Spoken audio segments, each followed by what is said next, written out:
제가 우리 시찰에서 노회에서 정말 가장 존경하고 너무 좋아하는 마치 형님과 같은 그러한 목사님이셔요. 또 교회가 또 이렇게 가깝다 보니까 우리 시찰에서 어디에 가면은 항상 제가 차로 와서 우리 목사님 모시고 이렇게 가곤 하는데요. 참 이렇게 귀한 목사님 섬기시는 또 귀한 이 교회에서 주의 말씀을 증거하게 된 것이 참 너무나도 영광으로 생각되어집니다. 지난 한 주간 참 비가 많이 왔죠. 뭐 비가 좀 그칠만 하면 또 비가 오고 또 그칠만 하면 또 비가 오고. 그래도 어떻게 뭐 교회에 뭐 비 피해는 없으셨죠? 제가 요 동네 살아봐서 알거든요. 제가 태어난 게 뚝방 위에서 태어났어요. 저희 아버님이 시골에 상경하셔가지고 결혼하셔서 초반에 뚝방 위에 옛날에는 거의 판자촌 같은 게 있었거든요. 그래서 거기서 살 때 제가 거기서 태어나고, 그리고 이문동에서 제가 거의 한 30년 가까이 살다가 제가 남아공에 유학을 가서 갔다 왔습니다. 그리고 어떻게 또 희한하게도 요 근처로 또 제가 또 사역을 하게 됐어요. 그래서 제가 너무너무 잘하는 것이 아마도 옛날에는 여기 교회가 좀 고생을 많이 했겠다라는 생각이 들더라고요. 왜냐면 저 옛날에 이문동 살 때 여름에 이렇게 비만 오면 맨날 지하실에 물 차고 그래서 물 퍼내려고, 제 기억에 한 번은 그 몇 년도인지는 정확히 모르겠는데 제가 대학교 때니까 신대원 다닐 때구나. 그때 이 중랑천이 그 꼭대기까지 물이 찰랑찰랑한 적이 있었어요. 그리고 그때 제 아버님 어머니 모시고 작은 아버지 댁으로 한번 대피시킨 적이 있었는데, 아마 그때는 여기 신성교회 뭐 지하에 물 차가지고 여름마다 고생하고 그러지 않으셨을까 생각이 드는데, 근데 지금은 이게 또 역전이 돼가지고요, 이게 배수 시설이 잘 되고, 또 지금은 이 하천 주변이 이 자연 경관을 잘 이용해서, 또 제가 와보니까 이 뚝방에 뭐 체육시설이라든지 또 자전거 도로라든지 너무 잘 돼 있더라고요. 그래서 그 지금 오세훈 시장인가요?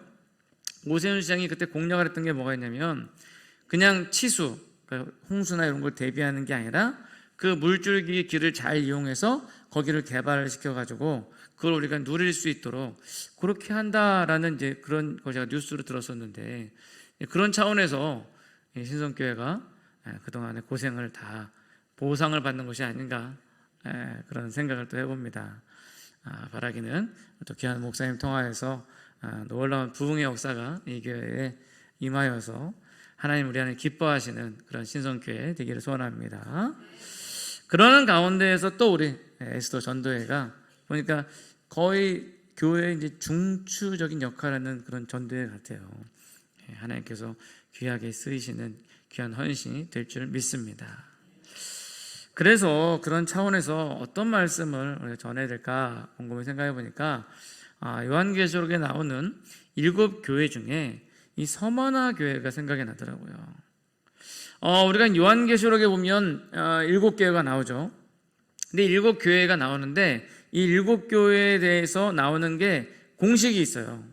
공식이 보면은 이제 첫 번째는 그 교회에 비춰지는 예수님의 모습이 나오고, 그 다음에 그 교회에 대해서 칭찬하고, 그 다음에 그 교회에 대해서 책망하고, 그 다음에 그 교회에 대해서 권면하고, 또 그것을 했을 때 주어지는 상급에 대해서, 이렇게 이 구조가 똑같이 진행이 됩니다. 근데 보면은 7 교회 중에 한 교회는요, 칭찬은 없고 책망만 있어요. 라우디아 교회가 그러거든요. 근데 그 중에 2 교회는 책망이 없고 칭찬만 있어요. 이 서머나 교회가 바로 책망이 없고 칭찬만 있던 교회 중에 하나입니다. 바라기 우리 신성교회가 이 서머나 교회처럼 우리 지금 다시 오실 때 정말 책망이 없고 칭찬만 가득한 그런 교회가 되기를, 또 우리 에스더 전도회를 통해서 그런 교회를 만들어 나가기를 간절히 축원합니다. 자, 그런 차원에서 서머나 교회, 그러면 이 서머나 교회에 대해서 좀 먼저 좀 이렇게 알고 가야 될 것 같아서, 이 서머나 교회는 이 에베소 근처에 있는 교회로서요, 에베소에서 북쪽으로 한 80km 떨어져 있는, 당시의 인구가 한 20만에서 30만 정도 되는 그런 아주 아름다운 항구 도시였습니다. 이곳은요 향료를 수출하기도 유명한데 이스라엘의 그 향료, 우리가 이제 보통 유향이라고 하죠. 유향. 그 유향을 이스라엘 그 말로 미르 또는 멀하고 합니다. 멀. 그러니까 이 지역이 그 유향으로 유명하다 보니까 그 지역 이름이 서머나. 그러니까 앞 가운데 유향이라는 말이 들어가 있어요. 그러니까 그렇게 유향이 유명한 아주 향기를 내게 하는 기름으로 유명한 그러한 도시였어요.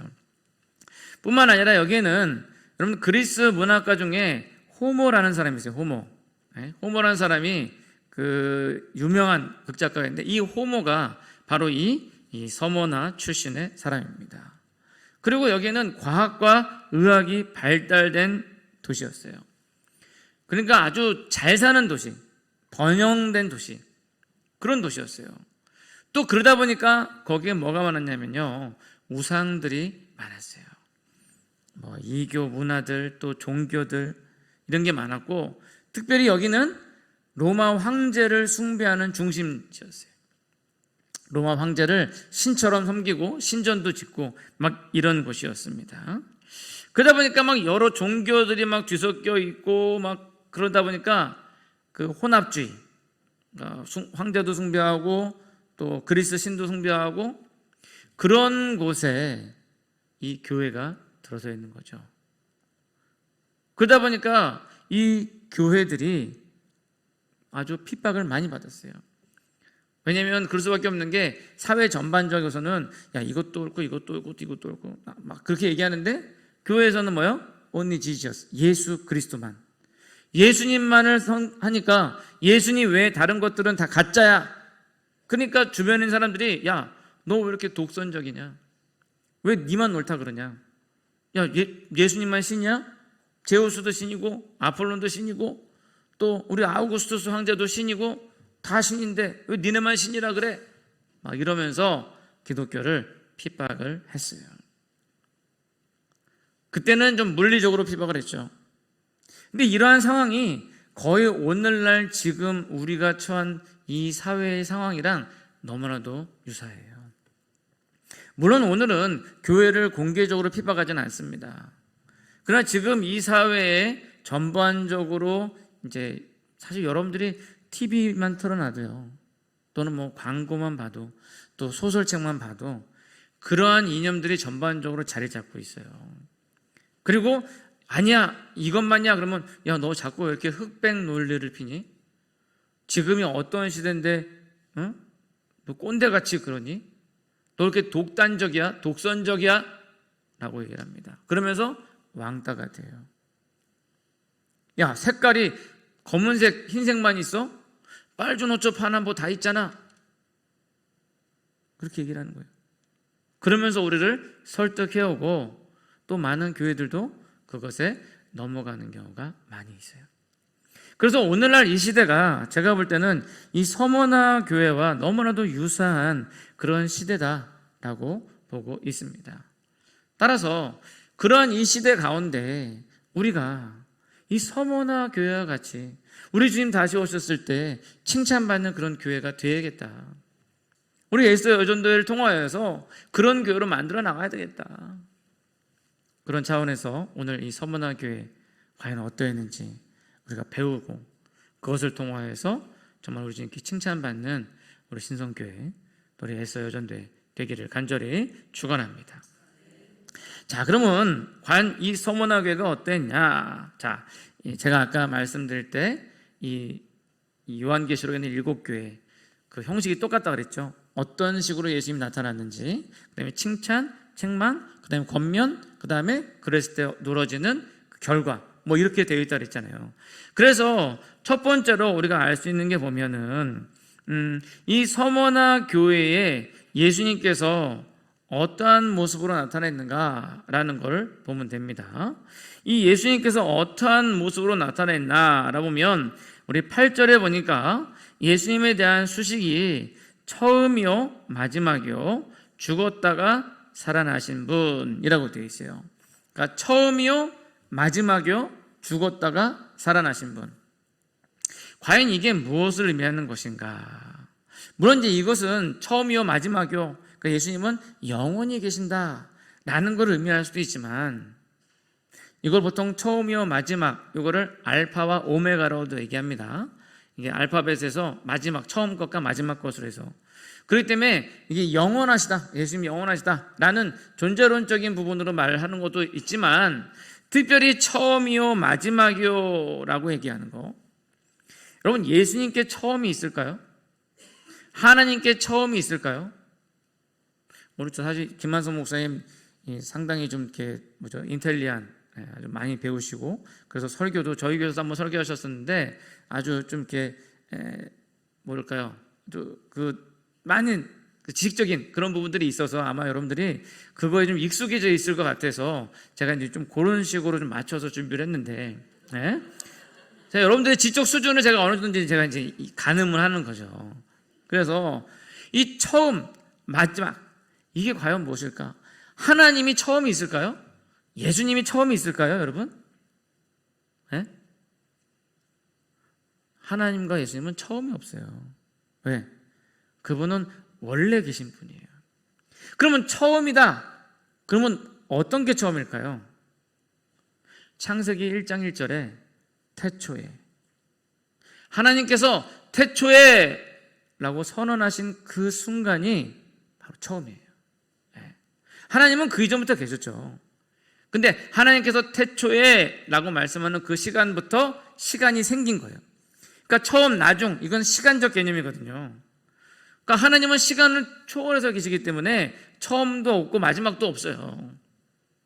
근데 예수님을 처음이요 마지막이요 얘기하신 건 뭐냐면, 태초에, 즉 하나님께서 이 세상을 창조하실 때 예수님이 거기 계셨고, 또한 예수님이 그 창조의 사역을 같이 하셨어요. 그래서 요한 사도는 그러죠. 태초에 말씀이 계시니라. 이 말씀이 하나님과 함께였으니 이 말씀은 곧 하나님이라. 만물이 그로 아니하고는 지어진 바가 없다. 즉 예수님은요, 처음이요 라는 것은 창조주 하나님이시라는 거예요. 예수님은 창조주 하나님이시다. 그럼 마지막이요, 여러분, 마지막은 언제가 마지막일까요? 네, 예수님 다시 오실 때, 종말의 때, 그때가 마지막이에요. 그럼 예수님 다시 오실 종말의 때는 예수님 어떤 주님으로 오신다고요? 심판주로 오신다고요. 그러니까 처음이요 마지막이요 라고 하는 것은 예수님은 창조주이시고 또 마지막에 우리를 심판하실 심판주라는 거예요. 그 다음에 나오는 게 뭐예요? 죽었다가 살아나신. 죽었다가 살아나신. 예수님께서 왜 죽었다 살아나셨어요? 네? 왜 죽었다 살아났어요? 우리 죄를 구원하시기 위해서, 피값으로 우리를 구속하시기 위해서. 그 얘기는 뭐냐면 창조주이시면서 또한 심판주이시면서 구속주라는 거예요. 그러니까 예수님이 나타나는 모습이 창조주, 심판주, 구원자, 구속주로서 나타나는 거예요. 그럼 왜 특별히 이 서머나 교회에 예수님의 나타나신 모습이 창조주이시면서 또 심판주이시면서 또 구속주로 나타나셨는가? 그것은 바로 그 창조주이시고 심판주이신 예수님께서 죽었다가 살아나신 그 고난을 감수하셨기 때문이에요. 그럼 그 고난의 의미가 뭐냐? 아까 제가 말씀드렸죠. 서머나는 저기 잘 사는 데라고요. 잘 사는 곳인데, 그런데 거기서 뭐라 그러면 네가 부유하지만 가난하다라고 얘기해요. 그러면 그 잘 사는 동네에서 왜 서머나 교회가 가난할까요? 네? 이 이야기가 네가 정말 잘 살고 부자지만 네 심령이 가난하다, 그걸 의미하는 걸까요? 저는 아니라고 봐요. 서머나 교회는 정말로 가난했어요. 왜? 서머나라는 지역이 부유했죠. 지역이 부유하다 보니까 온갖 우상들이 있었다고 그랬죠. 그런 우상들을 섬겨야지만, 여러분 지금도 그렇죠. 지금도 어떤 사업을 하려고 그러면은 그 단체에 들어가야 돼. 시장에서 장사를 하더라도 그 조합원에 들어가야 그 안에 장사를 할 수 있어요. 마찬가지로 이때도 그런 유향이라든지 이런 사업을 하려면 그런 이때 아주 최초로 그 길드가, 조합이 있었어요. 그 조합에 들어가야지만 그 장사라고 돈을 버는 거예요. 근데 문제는 그 조합에 들어가려면 우상을 섬겨야 돼요. 황제를 숭배를 해야 돼요. 근데 서머나 교회, 정말 예수님께 칭찬받는 이 교회가 그것을 했을까요? 안 했어요. 그러니까 그 교회에 들어갔으면 잘 살고 남부럽지 않게 사는데 그걸 하지 않으니까 실상은 가난한 교회가 된 거죠. 그리고 고난받는 교회가 된 거예요. 가난하고 고난받는 교회가 된 거예요. 그렇기 때문에 예수님께서 창조주, 심판주, 구속주로 나타나신 거죠. 네가 지금 그런 고난을 당하고 있지만 내가 너를 만들었다. 네가 지금 그런 고난을 당하고 있지만 내가 너를 구원하기 위해서 내 피를 흘렸다. 네가 지금은 고난을 당하고 있지만 내가 장차 심판하러 이 땅에 올 때 내가 너에게 생명의 면류관을 주겠다. 바로 예수님의 위로의 말씀인 거예요. 어떻게 보면 우리가 믿음 때문에 손해보는 것이 많이 있을 수 있습니다. 그렇잖아요. 주일날 딴 사람들 뭐 좀 코로나 끝났다고 막 여기저기 놀러 다니고 그러는데, 여러분들 지금 뭐 잘난 사람 온다고 이렇게 와가지고 여기 앉아가지고 이렇게, 얼마나 힘드셔요. 등도 아프고. 아우. 그래도 믿음 때문에 우리가 여기 앉아 있는 거 아닙니까? 그렇잖아요. 우리 에서 여전대, 아니 뭐 딸이 나가면 사모님 소리도 듣고 말해요. 명품백 입고 다 가면은 대우도 받는데 교회 와가지고는 부엌에 가지고 설거지하면서 다 믿음 때문에 우리가 헌신하고 다 손에 닿고 고난 당하는 거잖아요. 근데 그 모든 것 심판주로 오실 주님께서 우리를 위로해 주신다는 거예요. 내가 너를 만들었다. 내가 내 피로 너를 값주고 샀다. 지금 네가 환난을 당하나 기뻐하라. 기쁨 가운데 소망이 이루어질 것이다. 바라기는 창조주이시며 심판주이시며 우리를 구원하시는 구속주 예수 그리스도의 그 위로가 우리 신성교회 우리 에서 여전도회에 있기를 간절히 축원합니다. 자, 두 번째 우리가 어떻게 헌신해야 되는가? 오늘 본문에 보니까 내가 죽도록 충성하라. 죽도록 충성하라. 즉 죽고자 하면 살고 살고자 하면 죽는다라는 마음으로 헌신해야 된다는 거예요. 이 서머나 교회의 특징이 무엇인가 하면 역설이에요. 역설. 역설은 뭐냐면 모순. 여러분 성경에는요 아주 수많은 모순 덩어리들이 많이 들어있어요. 아주 반대로 얘기합니다. 그렇잖아요. 아니 죽고자 하면 살고 살고자 하면 죽는다. 아니 죽고자 하면 당연히 죽어야 되고 살고자 하면 살아야 되잖아요. 근데 왜 죽고자 하면 살고 살려고 그러면 죽냐고요. 아니 내가 가질라 그러면 없어지고 내가 버리면은 더 풍성해진다. 이것도 역설적이잖아요. 모순적인 이야기입니다. 그러나 9절에 보니까 내 환난과 궁핍을 알거니와 실상은 내가 부유한 자다. 아까 말씀드렸던 것처럼 그렇게 고난 가운데에서 타협하지 않고 그렇게 해서 환난 있고 또 궁핍하지만 그러나 이들이 부유한 자라는 거. 부유한 자. 근데 여기 보니까 9절에 계속해서 보시면요 자칭 유대인이라는 사람들이 이 서머나 교회를 비방하고 있습니다. 근데 그들은 실상은 유대인이 아니라 사탄의 회라고 얘기해요.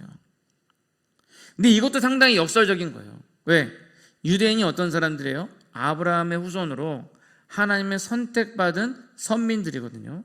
그러니까 유대인 그러면 하나님의 백성이에요. 근데 하나님의 백성이라는 사람들이 사탄의 회라는 거예요. 이것은 우리가 어떻게 이 세상을 가운데에서 충성하고 살아갈지 잘 보여주는 말씀이에요. 세상을 본받지 말고 보이는 교인으로서 만족하는 것이 아니라 참된 신앙인이 되어야 한다라는 거예요. 즉 우리가 하는 헌신은 그냥 눈에 보이기만 하는 그런 가식적이고 외식적인 그런 헌신이 아니라 그러니까 유대인들은 처음에는 하나님의 택함을 받아서 복된 백성으로 불림받았지만 점점점 세월이 지나면서 그 중심 알맹이는 사라져버리고 그 겉의 껍질만 받아들이게 된 거예요. 하나님의 말씀보다도 자기들의 전통과 습관, 예수님께서는 그것을 깨부시려고 그랬어요. 너희들이 그 외적인 것만 좀 강조하지만 그것은 회칠한 무덤과 같다. 그 실상이 중요하다. 니네가 율법 지킨다고 그렇게 열심히 하지만 율법은 지킨다고 하면서 그 율법의 중심인 사랑을 잃어버리고 있다. 율법이란 내 하나님을 사랑하는 것과 내 이웃을 내 몸과 같이 사랑하는 것, 그것이 율법이다. 예수님께서 말씀하시거든요. 그럼에도 유대인들은 정신을 차리지 못하고 계속 그 겉에 껍질, 마치 뭐 같냐면요, 바나나를 딱 들고는요 껍질을 이쁘게 까요. 쫙 이쁘게 깐 다음에 알맹이를 딱 버리고 껍질을 딱 그렇게 씹어 먹는 거예요. 그게 바로 유대인들의 모습입니다. 그러니까 예수님께서 말씀하시기를 그것은 사탄의 회다라고 얘기하는 거예요. 그 유대인들을 본받지 말라는 거예요. 그 유대인들이 오히려 이 기독교인들을 박해했어요. 오늘날 사실 교회의 적은 어디 있냐면요, 교회에 있어요. 그렇더라고요. 제가 공부 들어보니까 교회 욕하는 사람들 들어보거든요. 뭐 교회가 뭐 어쩌고저쩌고 욕해요. 그 제가 한번 실제 물어봤습니다. 그거 어떻게 아세요? 어떻게 알았을까요, 그 사람들이? 에? 아니, 교회 내에서 무슨 일이 벌어졌는데 그 사람들이 그걸 어떻게 알았을까요? 교회에 있는 사람들이 얘기해 줬거나 아니면 그 사람들도 교회에 있던 사람들이었던 거죠. 그러니까 교회의 적은 교회에 있어요. 그런 사람들은 또 외적인 것만 막 추구해가지고 교회 모습이 어쨌느니 막 정말 그 중심 가운데 기도하는 가운데 이 성령의 역사가 있어야 되는데 막 외적인 것만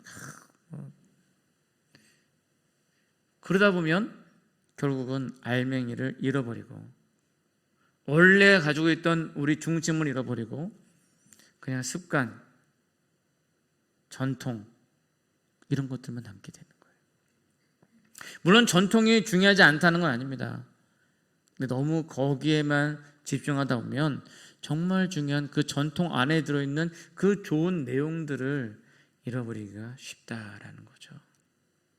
바라기는 그러한 차원에서 그 역설을 우리가 받아들여줘야 돼요.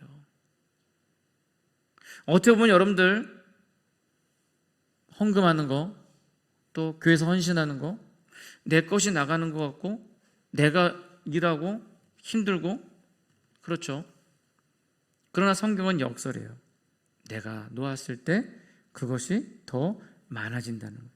내가 이만큼 헌신했을 때 그것이 더 많아진다는 거예요. 그게 왜 그렇습니까? 만약에 그냥 이 세상이었으면 안 그랬을 거예요. 그렇잖아요. 이 세상적으로 내가 열심히 일하면 돈을 많이 벌고 내가 좀 놀면 돈을 못 벌고 이게 사실 어떻게 보면 정의잖아요. 맞죠? 이 사회가 그렇게 돼야 되잖아요. 나는 놀았는데 돈을 많이 벌고 이 사람은 열심히 일했는데 돈이 없고 이거는 좀 부정한 사회잖아요. 근데 교회에서는 오히려 그것을 얘기를 해요. 내가 일했어도 취하지 못하고 내가 일하지 않았어도 취하게 되고 일하지 않았어도 취하게 되는 게 결국 뭐예요? 은혜죠, 은혜. 내가 일한 만큼 얻는 거는 정당한 거예요. 근데 일하지 않았음에도 주어지는 것은 은혜예요. 그래서 교회는 은혜예요. 일반적인 사회적 상식이 안 들어가요. 근데 그렇게 되는 이유가 뭐예요? 하나님이 계시다는 것이 전제되는 거예요. 즉 뭐냐, 내가 아무것도 안 하고 마냥 놀았을 때 돈이 갑자기 복권 당첨되고 이게 아니라 내가 하나님 앞에 헌신하는 만큼, 내가 하나님 앞에 기도하는 만큼 그만큼 얻어진다는 거예요. 그러니까 세상적으로 일하는 것이 아니라, 예전에 제가 고등학교 때 그 언더우드 박성수 사장인가요? 그분이 이제 기독신문에 그 글을 하나 냈어요. 거기에 낸 글 내용이 뭐냐면 하나님의 계산 방법과 나의 계산 방법은, 인간의 계산 방법은 틀리다라는 거예요. 뭐 지금은 모르겠지만 그때 당시에 언더우드 이랜드 그러면 뭘로 유명했냐면요, 주일은 쉽니다. 주일은 쉽니다. 그리고 그 당시에는 뭐였냐면, 뭐 지금은 좀 많이 바뀌었을지 모르겠지만 그 당시에는 뭐였냐면, 세금은 무조건 정확하게. 그리고 그분은 10분의 1이 아니라 10분의 2, 10분의 3을 드렸어요, 하나님 앞에. 근데 그 10분의 2를 어떻게 드렸냐면 순이익, 그러니까 정산하고 다 쓸 거 쓰고 나머지 제한 것의 10분이 아니라 그냥 들어온 수입의 10분의 1을 드렸어요. 그러면서 그분이 하는 말이 뭐냐면, 우리의 계산법을 하면 내가 10개를 받아서 내가 10개를 다 쓰는 게 좋지, 그죠? 근데 1개를 주고 9개를 쓰는 것보다 10개를 다 쓰는 게 좋죠. 이게 인간적인 계산 방법이에요. 그러나 하나님의 계산 방법은 아니라는 거예요. 얘기해 봅시다, 여러분. 여러분, 한 달에 10만 원 벌어가지고 10만 원 다 쓰실래요? 아니면 한 달에 1,000만 원 벌어가지고 900만 원 쓰고 100만 원 11조 하실래요? 어떤 게 좋아요? 에? 어떤 게 좋아요? 한 달에 10만 원 버는 게 좋아요? 뭐 그렇게 생각하시면 그렇게 사시든가요. 이게 하나님의 계산 방법과 인간의 계산 방법이 틀린 거예요. 그때 뭐였냐면요, 여러분, 옷가게가 주일날 문을 닫는 거? 왜? 사람들이 그때는 토요일도 일을 했어요. 토요일이 반공일이라 그래가지고. 그러니까 일주일 내내 일하고 쇼핑을 할 수 있는 날이 일요일이잖아요. 그럼 일요일날 문을 열어야 일요일이 평일보다 매출이 2배가 된대요. 근데 그걸 포기하고 일요일날 문을 닫았어요. 근데 여러분, 저 또래 되신 분들은 알 텐데 그 당시 학생들 중에서 언더우드, 이랜드우드 안 입어본 사람이 없어요. 그죠? 네. 웬만하면 다 언더우드, 이랜드예요. 네. 그만큼 성공을 했어요. 그러니까 인간의 계산 방법이랑 하나님의 계산 방법이 틀리다니까요. 인간의 계산 방법은 주일날 문을 열어서 2배 매출을 얻으면 그러면 그게 장사가 더 잘 되는 거예요. 그게 인간의 계산 방법. 하나님의 계산 방법은 그게 아니라는 거예요. 하나님을 위해서 내 것을 포기하였을 때 하나님께서 오히려 그것을 채워주십니다. 바로 이 서머나 교회가 바로 그랬던 거예요. 그러니까 환난과 궁핍이 있어요. 그러나 그 실상은 부유한 자였다는 거예요. 오늘 에스더 여전대 헌신 예배인데요, 이 헌신은 바로 그 내 것을 포기하지 않고는 이루어질 수 없는 거예요. 그렇잖아요. 뭐 잴 거 다 재고, 네. 이번 주에는 내가 애기 보러 가야 되는데, 이번 주에는 개 모임 있는데, 이번 주에는 드라마 뭐 하는데 봐야 되는데, 이번 주에는 어디 놀러 가야 되는데, 이것저것 다 따지면서 어떻게 헌신합니까? 그렇게 이것저것 다 따지면서 하는 사람들이 유대인들이에요. 바로 우리 에스더 여전도와 또 우리 신성교회 하나님 앞에 죽도록 충성하시는, 죽도록 충성하시는, 그걸 통해서 오히려 살으시는 여러분 되시길 간절히 축원합니다. 자, 마지막 세 번째로 우리가 하나님 앞에 헌신하기 위해서는 어떻게 해야 되냐? 마지막에 보니까 성령이 교회들에게 하시는 말씀을 들으라. 귀 있는 자는 성령이 교회들에게 하시는 말씀을 들으라. 즉 뭐냐면요, 진정한 헌신은 말씀이 바탕이 되어야 된다는 거예요. 어떤 사람은 헌신한다고 하면서 자기 마음대로 헌신해요. 오늘 점심 때 저희 교회 고추가 나왔어요. 고추가 맵지도 않고 맛있다고 그러더라고요. 근데 사실 저는 고추를 싫어하거든요. 고추를 잘 안 먹어요. 대신 옆에 계신 권사님께서 목사님 생각한다고 고추를 계속 주시는데 이걸 안 먹을 수도 없고. 그러니까 이거는 남을 배려해서 우리 목사님 고추 많이 드려야지, 배려하는 건데 자기중심적 배려죠. 내가 좋아하는 걸 주는 거예요. 진정한 배려는 상대방을 알고 상대방을 배려하는 게 배려. 헌신도 우리가 하나님 앞에 헌신한다 그러면서 내 열심을 가지고 내 주관을 가지고 막 백날 헌신해봐야 하나님께서 자꾸 내가 못 먹는 거 자꾸 나 입에 집어넣어주냐 이러는 거예요. 그래서 여러분, 진정한 헌신을 하기 위해서는요, 어떻게 해야 돼요? 하나님의 뜻을 잘 판단하는 것이 중요합니다. 하나님께서 원하시는 것이 무엇이냐, 그걸 우리가 알아야 그 뜻을 따르는 것이 진정한 헌신이 되어지는 거예요. 이스라엘 사람들은 그걸 몰랐어요. 하나님께서 이거 주면 좋아하시겠지? 그것만 줬어요. 그러면서 가난한 사람들을 돌보지 아니하고 오히려 가난한 사람들 그걸 착취하고 부모를 돌보지 아니하고 그것으로 하나님께 드려진다 그러면은 되니까 그건 하나님의 뜻을 전혀 알지 못하고 자기 중심에 자기 열심에 따라서 한 거죠. 그건 진정한 헌신이 아니에요. 따라서 여러분 헌신하기 위해서 진정한 헌신하기 위해서는 말씀이 바탕이 되어야 되는 거예요. 그래서 여러분 교회에서 그냥 무조건 부엌 들어가지고 손 걷어붙이고 열심히 뭐 설거지하고 그런다고 헌신되는 게 아니라 우선으로 하나님의 말씀 듣기를 기뻐해요. 하나님의 말씀 보기를 기뻐해요. 하나님의 말씀 읽기를 기뻐해야 된다는 거예요. 여러분들 이 성경책이 이게 장식품이 아니라니까요. 이거 무거운 거 왜 들고 다니십니까? 이걸 보라는 거예요. 예, 이 속에 뭐가 있어요? 하나님의 말씀이 있고 하나님의 뜻이 있어요. 성령께서 우리에게 이 말씀을 통해서 역사하십니다. 결국 우리가 진정한 헌신하기 위해서는 성령께서 교회들에게 하신 말씀, 이 하나님의 말씀을 잘 들어야 된다는 거예요. 여러분들이 보다가 어려우면 목사님 찾아가세요. 목사님 이거 뭐 어떻게 되는 겁니까? 네. 그럼 목사님도 보시다 모르는 거 있으면 또 자료 찾아보고 해가지고 또 얘기해 주시거든요.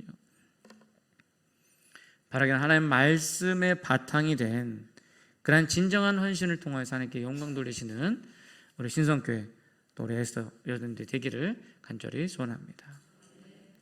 이제 말씀을 읽고자 합니다. 결국은 뭐냐?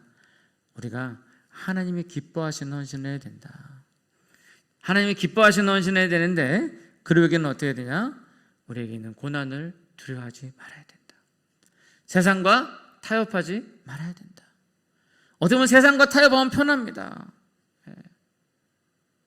여러분들이 지금 어디에 있냐면요, 지금 비가 많이 오니까 중랑천이 옛날에는 무릎까지 안닿는데 지금 좀 높아졌죠. 그 흐르는 냇가에 지금 여러분들 서 계신 거예요. 이 냇가에 서 계시는데 좀 더 올라가면 좀 깊어져요.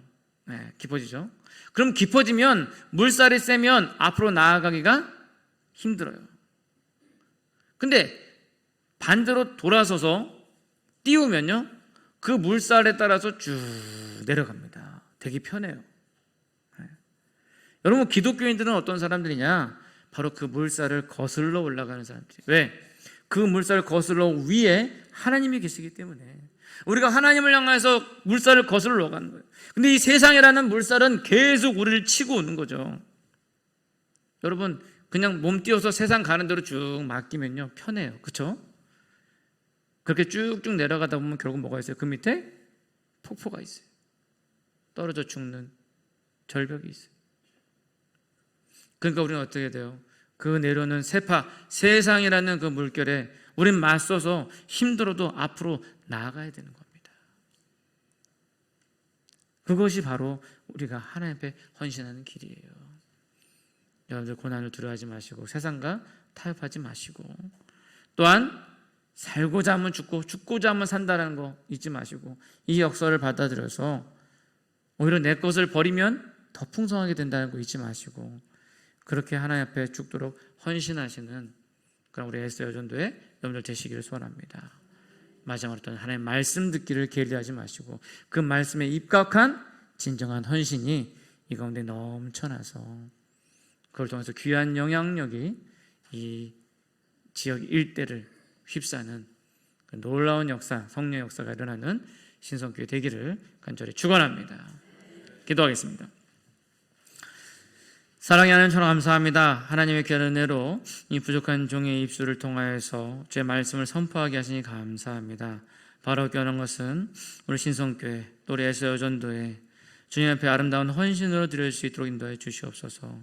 어떻게 보면 세상과 타협하는 것이 편하겠지만 그러나 세상과 타협하는 것이 아니라 맞서 참으로 힘들고 어려워도 주님 앞에 나올 수 있도록 인도하시고 또한 죽고자 하는 마음으로 몸을 들여 헌신할 수 있도록 인도하시고 주의 말씀에 입각한 진정한 헌신할 수 있도록 인도하여 주시옵소서.